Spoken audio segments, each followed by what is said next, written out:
एक ऐसा गांव था जहां दिन भर गांव आवाजों और ठहाकों से गूंजता रहता था। गांव में रोज बाजार भरता, लोग अपने अपने कारोबार में व्यस्त रहते। कोई फल फ्रूट बेचता तो कोई मिठाई। हमेशा चिल्लम चिल्ली, पर इतनी चहल पहल के पीछे एक गहरा राज छुपा हुआ था। गांव में जैसे ही सूरज डूबता, शाम के 7 बजे गांव में शांति छा जाती, मानो गांव में कोई रहता ही ना हो, एकदम वीरान। 7 बजे के बाद लोग अपनी महंगी गाड़ी चलाते चलाते उतर जाते कि कहीं इंजन की आवाज ना हो जाए। घरों में के टीवी तक तुरंत बंद कर दिए जाते। इतना ही नहीं, अगर 7 बजे के बाद कोई बच्चा गलती से रो भी पड़ता तो माएं डर के मारे उसका मुंह बंद कर दिया करती, जिससे रोने की आवाज ना आए। एक शाम 7 बजे के बाद एक आदमी किसी जरूरी काम से दबे पांव बिना कोई आवाज करे जा रहा था। गली में तभी उसके सामने से एक चूहा गुजरा। चूहे को देख आदमी के मुंह से एक जोर की चीख निकल गई। बस पलक झपकते ही उस आदमी के वहीं जगह पर चिथड़े उड़ गए। सबके साथ ऐसा ही होता। जिसने भी भले ही गलती से जरा सी भी आवाज की तो उसका यही हालत होता। लोग 7 बजे के बाद डर के साए में जीते थे। अगले दिन राइस्टार नाम का लड़का अपनी बाइक से भानपुर गांव के रास्ते से होते हुए दूसरे गांव के लिए जा रहा था, पर बदकिस्मती से अचानक 2 ट्रक बाइक के सामने आ जाते हैं। पर वक्त रहते ही राइस्टार बाईं ओर मुड़ा। हिलते डुलते राइस्टार गलती से भानपुर गांव के अंदर आता है। अनजान राइस्टार आगे बढ़ रहा था कि तभी शाम हो जाती है। चारों तरफ से सिर्फ एक ही आवाज गूंज रही थी, कृपया सारे लोग कदम भी फूंक फूंक कर रखिए, जरा सी भी आवाज आपकी मौत की कारण बन सकती है। 7 बजने में कुछ ही मिनट बाकी है। तभी राइस्टार देखता है कि बाजू से एक आदमी राइस्टार के सामने सफेद कार खड़ी करके उसमें से उतरता है और कार को धक्के मारते हुए कार को आगे बढ़ा रहा। उस आदमी ने जैसे ही कार पार्क की, राइस्टार हैरानी से बाइक से उतर के उस आदमी के पास चला जाता है और उसे कहने लगता है, अरे भाई, मुझे एक बात बताओ कि तुम गाड़ी चलाते चलाते अचानक धक्के मारने क्यों लगे थे? क्या तुम्हारी गाड़ी खराब हो गई है? और ये जो सब लोग दबे पांव चल रहे हैं, ये अजीब सी खामोशी और फुसफुसाहट क्या है? वो आदमी पसीने में भीगा हुआ था। उसने घबरा कर कहा, तुम्हें अगर अपनी जान प्यारी है और मरना नहीं है तो अपना मुंह बंद रखो। 7 बजने को केवल 2 मिनट ही रह गए हैं बस। तुम दूसरे गांव के लगते हो, इसलिए अनजान हो। चलो मेरे घर में जल्दी से, पर याद रखना अंदर जाकर जरा सी भी आवाज मत करना, वरना हमारी खैर नहीं। राइस्टार को कुछ समझ नहीं आया, पर उस आदमी की आंखों में खौफ देखकर वो चुपचाप उसके पीछे पीछे उसके घर के अंदर चला गया। अंदर राइस्टार ने पूछा, अरे अब बता भी दो कि तुम लोग इतना डरे हुए क्यों हो? ऐसा क्या है 7 बजे के बाद? पर वह आदमी राइस्टार को चुप रहने का इशारा करता रहा। राइस्टार के पास चुप रहने के अलावा कोई और रास्ता नहीं था। उस रात उसे सिर्फ अपनी धड़कनों की आवाज आ रही थी। अगली सुबह होते ही राइस्टार का सब्र जवाब दे गया। वो उस आदमी पर गुस्से से चिल्लाया, देखो भाई, तुम जो कोई भी हो, मुझे साफ साफ बताओ,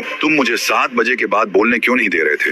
ना कोई आवाज करने दे रहे थे? आखिर इस गांव में ऐसा क्या खौफ है? बताओ जल्दी। तुम्हारे कहने पर मैंने बिना आवाज करे रात तो बिता ली, अब और चुप रहने की क्षमता नहीं है मुझ में। उस आदमी ने एक लंबी ठंडी सांस ली और बोला, अरे तुम्हें क्या बताऊं भाई, हमारी जिंदगी 7 बजे के बाद किसी नरक से कम नहीं रह जाती है। जो कोई भी थोड़ी सी भी आवाज करता है, उसके बदन के 4 टुकड़े हो जाते हैं, मानो किसी ने उसे हवा में ही चीर दिया हो। हर शाम 7 बजे किसी न किसी की मौत होना तय है। इसलिए तो मैं तुम्हें बार बार कह रहा था कि आवाज मत करो, वरना तुम भी बाकियों की तरह अपनी जान से हाथ धो बैठते। उल्टा मुझे शुक्रिया बोलने के बजाय ताने मार रहे हो। इस आदमी की बात सुनकर राइस्टार के रोंगटे खड़े हो गए। उसको एहसास हुआ कि वह कैसे बच पाया था, पर वो डरने वालों में से नहीं था। उसके दिल में एक आग जल उठी कि आखिर इस दहशत के पीछे राज क्या है। उसने फैसला किया कि वो इस डर का सामना करेगा। राइस्टार गांव के बाहर आकर 2 सबसे ताकतवर और बड़े बड़े स्पीकर लगाने लगा। राइस्टार ने वो स्पीकर्स सारे गांव के हर घर की छत पर, हर ऊंचे पेड़ पर और टावर पर लगा दिए और उन सबको एक साथ जोड़ दिया। शाम हुई, 7 बज गए। गांव में मौत का सन्नाटा छा गया,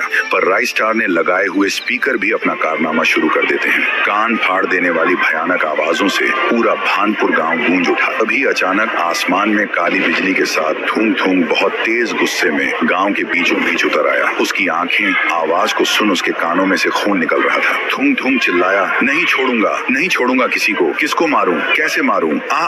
बंद करो ये आवाज, मेरे कान फट जाएंगे। मैं पूरे गांव को ही उजाड़ कर रख दूंगा। वो दर्द से तड़प रहा था। तभी राइस्टार हिम्मत करके उसके सामने आता है। थूम थूम उसे कांपती आवाज में कहता है, ये खरगोश के, तू कोई भी हो, जल्दी से आवाज बंद बंद करवा वरना तुझे कच्चा चबा दूंगा। फिर राइस्टार बोला, अच्छा तो तू ही है वो जो 7 बजे के बाद आवाज करने पर मासूमों की जान ले लेता है। बता ऐसा क्यों करता है? क्या दुश्मनी है तेरी इन लोगों से? थूंग थूंग चीख कर बोला, ए चला जा यहाँ से, पहले ही मेरा दिमाग खराब हो रहा है इस शोर से। मैं तुझे क्यों बताऊं? दफा हो जा। तुझे बता के मैं क्या करूंगा? तू क्या ही कर लेगा? बस मेरी पावर काम करने लगे, एक एक को चुन चुन के मारूंगा। राइस्टार स्पीकर का रिमोट हाथ में पकड़े हुए कहता है, अगर तूने सच नहीं बताया तो जिसमें से ये आवाज आ रही है उस स्पीकर की आवाज और बढ़ा दूंगा, इतनी बढ़ा दूंगा कि तेरे वजूद के ही चिथड़े उड़ जाएंगे। बहुत बोल रहा था ना कि क्या कर लेगा, देख मैं ये कर लूंगा, चल अब जल्दी मुंह खोल। थूंग थूंग दर्द से कांप गया। नहीं नहीं मुझे माफ कर दो, स्पीकर की आवाज मत बढ़ाना। मैं सब बताता हूँ कि मैं आवाज करने पर लोगों की जान क्यों लेता हूँ। थूंग थूंग जमीन पर घुटनों के बल बैठ गया। दरअसल मेरा नाम थूंग थूंग है, मैं इस गांव का नहीं था। मैं यहाँ JEE का एग्जाम देने के लिए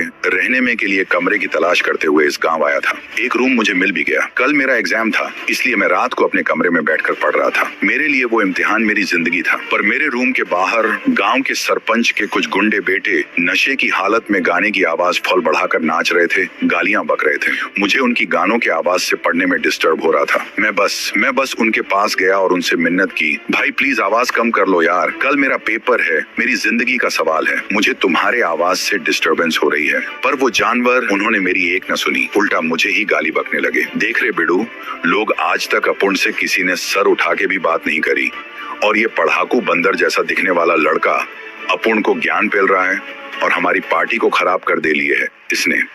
बेटा कल मिल तू, तुझे बताता हूँ अपुन की हट के लिए। अब उसने जैसा कहा था वैसा ही हुआ। उन्होंने मुझे घर से पकड़कर गांव के बीच में लेकर आए।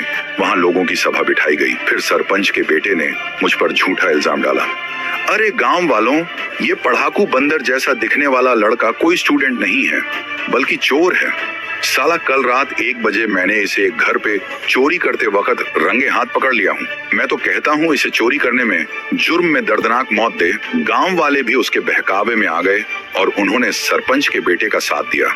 उसके बाद मेरा सर ही काट डाला। मैं दर्द से चिल्लाता रहा। उसके बाद वह तीनों ही जीप में बैठकर दूसरे गांव में रहने के लिए चले गए। मुझे इंसाफ नहीं मिला, मुझे उनको जान से मारना है। मेरी तरह उन्हें भी दर्द देना चाहता हूँ। मेरी पढ़ाई, मेरे सपने, मेरी आवाज, सब कुछ उस रात के शोर में दफन हो गया। बस तभी मैंने कसम खाई कि अगर मेरी मदद की आवाज किसी ने नहीं सुनी तो आज के बाद इस गांव में 7 बजे के बाद कोई और आवाज कभी नहीं गूंजेगी। जो आवाज करेगा वो मेरे अंजाम को पहुंचेगा। राइस्टार की आंखें भी नम हो गईं। ये तो सरासर जुल्म था। उसने स्पीकर की आवाज धीमी की। थूंग थूंग, तुम्हें इंसाफ नहीं मिला, पर तुम्हारा बदला भी अधूरा है। तुम्हारे असली गुनहगार वो गुंडे और वो सरपंच का बेटा, इन्हें तुम्हारे पास जरूर लाऊंगा। अगले गांव की सुबह राइस्टार ने वह 3 गुंडों को पकड़कर गांव वालों के सामने ले आया। उन्हें भी उसी सूखे पेड़ पर उल्टा टांगा और लोगों के सामने राइस्टार ने उन तीनों का भी सर एक ही बार में धड़ से अलग कर दिया। थूंग थूंग को इंसाफ मिल चुका था। उसके बाद भानपुर में 7 बजे के बाद कभी वो खौफनाक सन्नाटा नहीं हुआ। गांव वाले एक साथ झूम उठे। तो गाइस, आपको ये वीडियो कैसा लगा जरूर कमेंट में बताना और इस वीडियो को लाइक ठोक के सब्सक्राइब बटन तोड़ दो।